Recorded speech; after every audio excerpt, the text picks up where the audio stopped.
ओम नमो भगवते वासुदेवाय। कार्तिक पूर्णिमा की कथा, जिसमें भगवान शिव का नाम त्रिपुरारी के नाम से जाना जाता है। क्यों?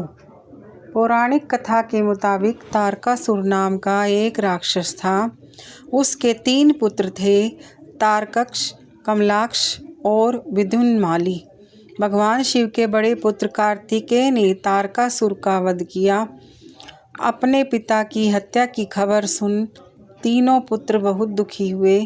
तीनों ने मिलकर ब्रह्मा जी से वरदान मांगने के लिए घोर तपस्या की।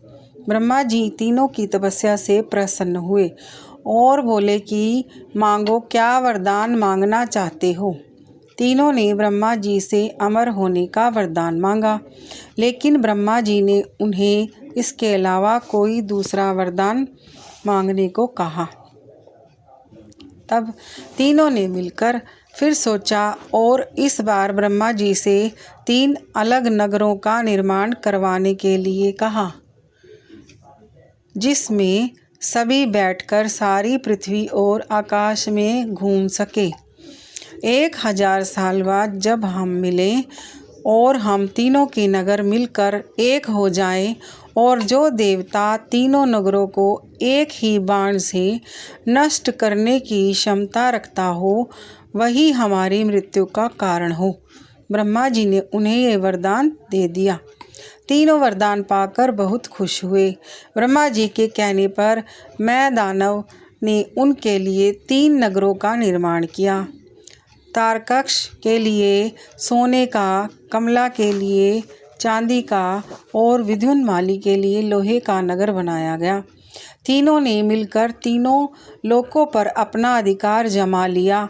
इंद्र देवता इन तीनों राक्षसों से भयभीत हुए और भगवान शंकर की शरण में गए। इंद्र की बात सुन भगवान शिव ने इन दानवों का नाश करने के लिए एक दिव्य रथ का निर्माण किया। इस दिव्य रथ की हर एक चीज देवताओं से बनी। चंद्रमा और सूर्य से पहिए बने। इंद्र, वरुण, यम और कुबेर रथ के चाल घोड़े बने। हिमालय धनुष बने और शेष नाग प्रत्यंचा बने। भगवान शिव खुद बाण बने और बाण को नोक बने अग्निदेव। इस दिव्य रथ पर सवार हुए खुद भगवान शिव। भगवानों से बने इस रथ और तीनों भाइयों के बीच भयंकर युद्ध हुआ।